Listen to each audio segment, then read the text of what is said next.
Suburban America. It's been portrayed as the American dream. But does this cause undue pressure on women today? More than ever, women are pressured to be the perfect person, to be able to get the kids to school and soccer practice and take care of them, to cook, clean, take care of their husband, and still be able to maintain the perfect body and have an extra job on the side. This undue pressure has led women, among other things, to turn to alcohol and drugs as a means of coping. How do we prevent this epidemic from sweeping the nation and overcoming the women today in our society? Join us as we discuss this topic. Nationally, almost half of all women aged 15 to 44 have used drugs at least once in their lifetime. This involves approximately 2 million who used cocaine, 6 million who used marijuana, and 4 million who used prescription drugs non-medically. So Karen, I am curious, what were your drugs or drug of choice, and why did you use them? Well, alcohol was my main drug of choice, and then second was cocaine. And alcohol I loved because I'm more of a shy, reserved type person, and it like brought me out of my shell. I loved that about alcohol. And also cocaine, I loved for many reasons, but one of them was it made me skinny. Like I was probably my skinniest when I was using alcohol and cocaine, and I felt so good about the way I looked, but it was really funny because everyone else thought I looked like hell. Oh, wow. So there was some cognitive distortion there. Very much so. Okay. Very much so. And so would you say then that for women who are using, that to them one of the payoffs is their appearance? Yeah, I would say so. Yeah. Yeah, especially with a stimulant. Mm-hmm. And it was really funny because my roommate, she was like Miss Perfect. She was valedictorian. She was like a great artist, worked full-time job, but she abused Adderall, which was a stimulant. So she had an addiction. It just wasn't as apparent as mine. And this addiction helped her to be very accomplished. So she was skinny because of the Adderall. And she got a lot done. So she was like, everyone thought she was like Woman of the Year. So it's just interesting. That is interesting. And so, while obviously there are some awful things that always come out of addiction, we see how people, especially women, could feel the need to continue in their addiction. Yeah. Not only does the drug have a hold on them, but their physique, their physical outward appearance can also be altered. Absolutely. Yeah. Well, thank you. You're welcome. Females have less muscle tissue than men, and the enzymes that metabolize alcohol are less efficient in women. Therefore, the alcohol in their bodies is less diluted. For women, substance abuse is linked to sexual assault, unwanted pregnancies, and diseases such as lung cancer, cirrhosis, and AIDS, as well as skyrocketing prison populations and child abuse and neglect. All right, Karen. So, what led you to start using your drug of choice?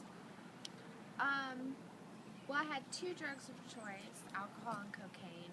What led me to start using alcohol was partying at first, just going out and partying with my friends, and just like being able to be more outgoing and like not so reserved and all that kind of stuff. That's what led me to use alcohol. And then as time went on and I had traumas with boyfriends and like depression and struggling really majorly in school, I started retreating more to alcohol as like a solace. And I started drinking more to handle with the pain. And then I started using cocaine when I met my ex-boyfriend Tommy, and like that's really when I met Tommy was when it really just like snowballed, and it just got worse and worse and worse and worse, and his lifestyle I kind of picked up, and so my struggles, my own struggles with feeling like a failure at school, not knowing what I was doing with my life, my past trauma, like really expressed and manifested themselves when I was with Tommy.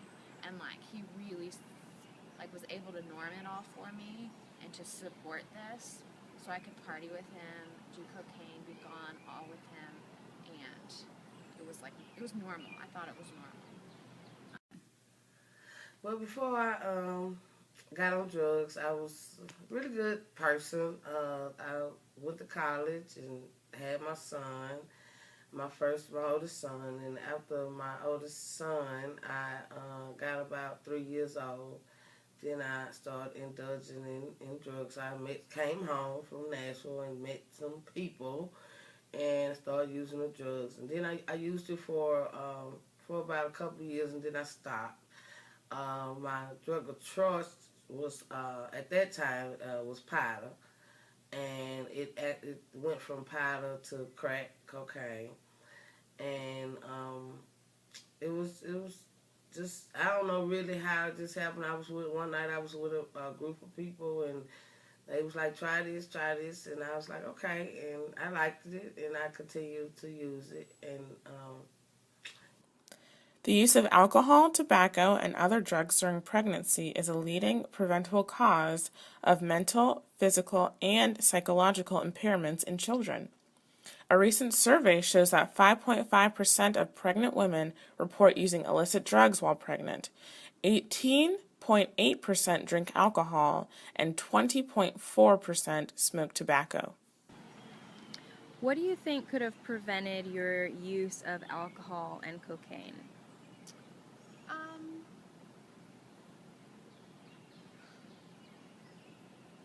That's a really hard question because it's hard to see how things could be different. Because I remember times when early signs, like when I got my first DUI, and I was really young, I was like 20, and this was before everything happened. My parents did all the right things. Like, they took the car away, they got me into counseling, and I feel like, looking back on it, maybe trying to find my purpose, you know, like really listening to my heart that I wasn't happy at art school, and I remember telling my parents a lot, like, I'm not happy here, I don't know what I'm doing, and I don't think they really heard me. So I just felt trapped. So I think maybe, some early stuff like that would have really helped. Okay.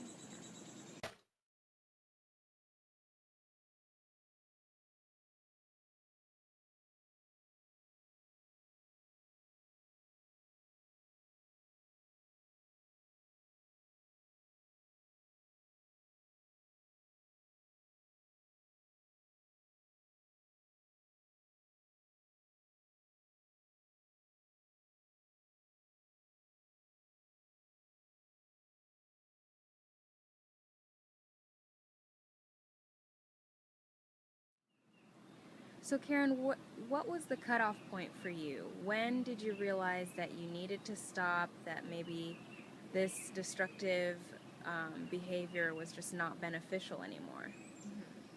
Well, I had many, many, many of those times. I can't tell you how many chaotic moments I've had, but I think there's just so many. But one of the major ones was, I crashed my car, and then I spent a couple days in jail. So that was huge, and I didn't even know where I was. Like, I woke up in jail, and I had no idea, like, where I was, what county I was in. So that was major wake-up moment. But I still used after that. Not only as few times. The last time was I wasn't anything legal, but it was, I always used to drink around guys. Like, guys were kind of my weakness. I would get nervous around guys, and so I would drink, and I would also, want to meet guys, and so I would go out and drink and go out with my friends. So I feel like guys were always that common denominator, and I went out with an old friend, and he ended up leaving me stranded. So that was the last time I drank, and it was really, because I'd done some good work before that, so, and I had to call my parents, which I've had to do so many times, and tell them what was going on, and I'd been doing really well before that, so I think after doing well and then having like a fall was like, I knew how it was good, and then I could just all of a sudden see real quickly how it was bad. Oh, wow. And that was it. Like, I haven't, ever since then, I haven't drank That's or done great. anything. That's awesome. Yeah. Well, thank you for sharing with us. You're welcome. Then I started seeing, I was working. I had got my job at Brock Candy Company, making good money, and that just escalated the habit more because I had the funds to do it. What drugs were you addicted to? You mentioned Pilot and cocaine. What is Pilot? Powder. Oh, powder. Okay, could you break that down for us? Okay, yes. Powder is, crack cocaine is a hard substance, which is made from powder cocaine. Most people use powder cocaine. They either toot it or they either smoke it in a cigarette. So that was how I first started. And then I merged on to bigger things. I went from that to crack. And when it got to the crack part, it was just really hard for me to come off. Last question. Why do you think women in general begin using drugs? To me, I would say you got a lot of single moms that's on drugs. And sometimes it's the weakness of, the weakness of us within us, And a lot of people women that's on drugs, they've had bad experiences. Like for me, I was kind of, and that I can't use that as an excuse why I became on drugs, but I came out of a dysfunctional family, and I kind of at that time used that, the fact that my mama abused me and my brother and sister. I kind of used that as a crutch. So I think with the women, we take bad experiences that we have in our life, instead of just trying to work them out, we turn to something else, either a man or drugs.